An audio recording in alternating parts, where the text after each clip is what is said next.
Well guys, down here on the bridge to Manasota Key in Inglewood today, and as some of you may have heard, inventory in certain areas of Southwest Florida is up 1,000%. That's right, Reventure did an excellent piece on this. It's a zip code in Cape Coral, it's 33993.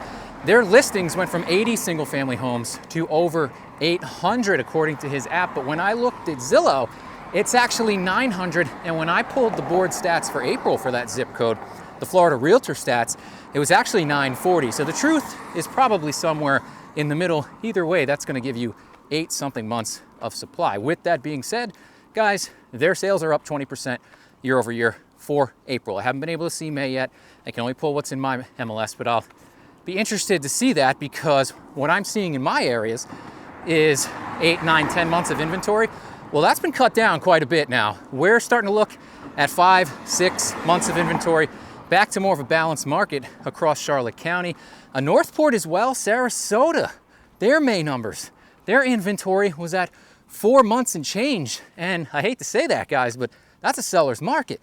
Like, it has swapped so quickly because we had a really, really strong selling season, but we always have a really, really strong selling season, guys. And the buyer demand, I don't know if it's there to continue to eat up this month's supply of inventory on the trajectory that we have. We'll have to see, but generally, as I've always said, this is where the rubber meets the road this time of year. Now, I also have to caution everybody not to get ahead of themselves in this situation because as I'll put on the screen here, that zip code's median sales price, even with 1,000% increase in inventory, has not shifted all that much yet. Look at it, it's still basically a straight line, which to me is crazy. And if you look at that zip code historically, while 900 listings is a lot, in January 2008 they had over 1,300. So it's not that far away, but it's not to that kind of crisis level yet. And as I always stress, the population's different, the demand is different, the economy is different right now.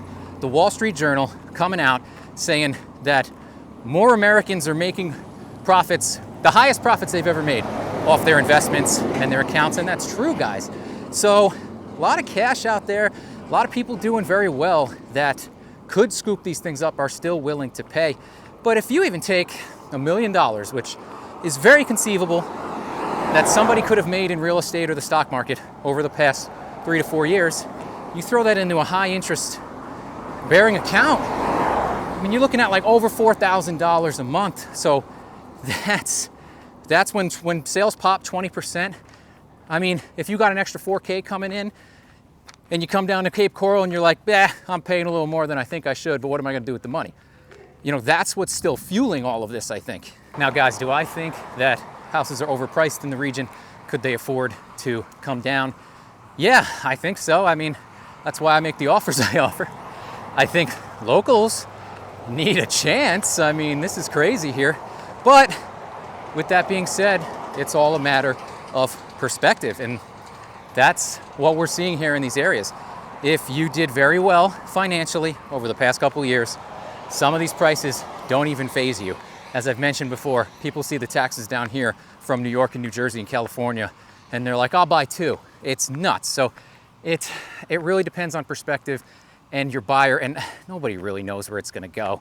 But that is a large inventory buildup. So Cape Coral's inventory is still up 113% for active single family listings year over year, but it's in the eye of the beholder, guys.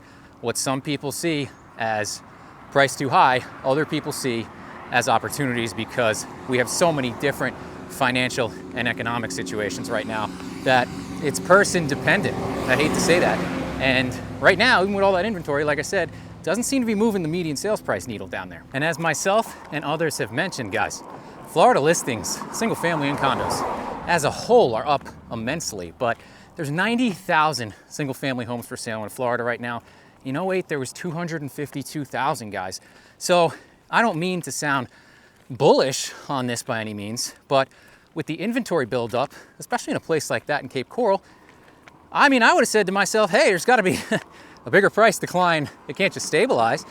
But, you know, it goes back to that wealth and who's got it.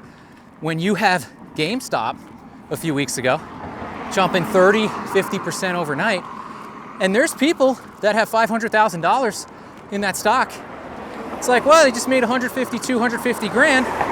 Where do you think it's gonna go? Probably gonna go into hard assets, like real estate. And until these crazy crypto and stock market games stop, if they ever do, I think we're gonna continue to see that. There's so many different factors this time that weren't in play. Like the fact that somebody could make that kind of money overnight and buy a $150,000 condo that you or I think is a piece of crap and is overpriced and is gonna have a bunch of problems, but they're gonna go, I didn't have this money yesterday. It's wild. With that being said, that is the exception, not the rule, obviously, but these people are out there. These people are in the marketplace. This is affecting us. This is affecting everywhere in the country when you have these kind of gains. Now, here, obviously, you can be way more aggressive.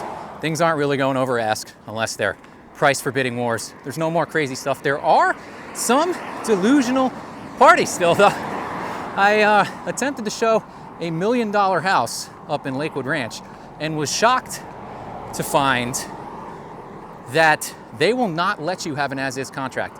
I called the agent up and I said, you know, what's the reason for this?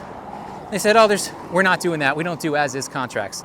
So if you guys don't know what that means, basically, before you go into the inspection period, you have to agree to a predetermined repair amount if you don't use an as-is contract. And then if you go over that amount and the seller doesn't want to take care of it, you can back out. But in as-is, you can back out for any reason. You know, you're not beholden to it. I don't particularly like them. They're not the common contract that we use here. The other stipulation they wanted was, well, you got to write in that if the appraisal comes in low, they're going to cover the difference. And I was like, are you what? What year do you think it is? They also had to accompany us on any showings, which I get it. $1 million house, customers want that. I understand. And you know what? This is a great agent. They're highly respected. They do a lot of business. But to see those kind of stipulations, house is 85 days on the market, by the way. I expect a price cut coming soon. To see those kind of stipulations, I told my people, this isn't even worth it. This isn't even worth getting into because these people are still in outer space. So it still exists. Another thing I saw too, I was working with a builder rep and we were negotiating a deal and they're like, well, you better act now, we're raising the prices. You're not raising the prices in this area, guys. I checked the inventory. I told you how many months of inventory you got. I know what supply's out there. You know, I showed these people 27 new construction houses in a 4-mile radius in your neighborhood in 2 days. You ain't raising prices. And I was successful in having them come around to that, but to hear it initially, it's just like, man, some people just really don't know what's going on in this market. You know, guys, I started doing these videos walking predominantly in the fall and didn't think through the hat and the sleeves in 98-degree weather. I am dying out here, which as you can see is why I'm stopping by the beach. The water is super smooth today. So I'm probably gonna take a little dipsy doodle with my noodle.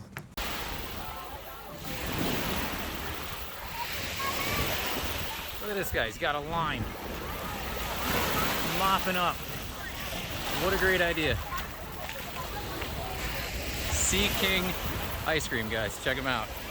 As you guys can see, very calm down here today on the water. Lots of people down the beach just floating in tubes and things like that. So that's why I brought my noodle. Another thing I wanted to touch on was I heard an agent say recently that cash doesn't matter. Cash is no better than a loan.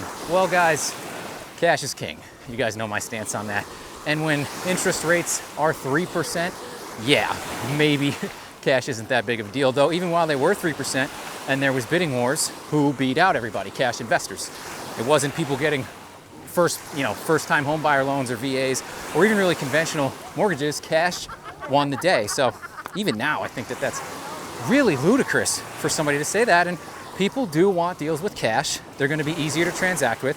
And right now, with rates where they are, I personally think it's a better choice. And a lot of these builders guys are finding out that cash is king, even offering 4.99 fixed rates, 5.5 fixed rates, APRs somewhere floating around there. They can't get some of this inventory moved because the prices are still too high to carry a mortgage. I went through, Taylor Morrison at the Cove is building villas. I did a tour on one of them. I'll run you guys through it. I think they're a little rich on the pricing at $350. Lennar has comparable ones down in Inglewood. There's other comparable ones. I think they're just a tad high, but I'll take you guys through. Let me know what you think. All right, guys, this is a 2-2 with a den. It's 1,500 square feet. I'm gonna be honest, this is not my best camera work, but when you come in right here on the left, you have the kitchen, you have your dining area, pretty decent size. I'll spin you around to see the entire interior of the living area and kitchen area here. It's got a nice view out the back. Here is your den / office on the right. On the other side of the hallway, you have a guest bath. Adjacent to that, your guest bedroom. 2-car garage. And your laundry room right here. Now I'll spin you back into the kitchen. I think they did a nice job on the kitchen. It's pretty big. I like the size of it. I would prefer a little more room maybe in the living area, but it's not too tight. I like the patio. They have the pavers. You got a nice view of the water there. And I'll give you one more spin. Just take all that in. Here's your primary bedroom, which again, I also think is a little tight. I'd like this a little bigger, but it gets the job done. Right into the primary bath. You have your walk-in shower and your walk-in closet on the left. And that's gonna do it. All right, guys, that's what I got for today. If you like this video, give me a like, share, subscribe, and I'll see you next time.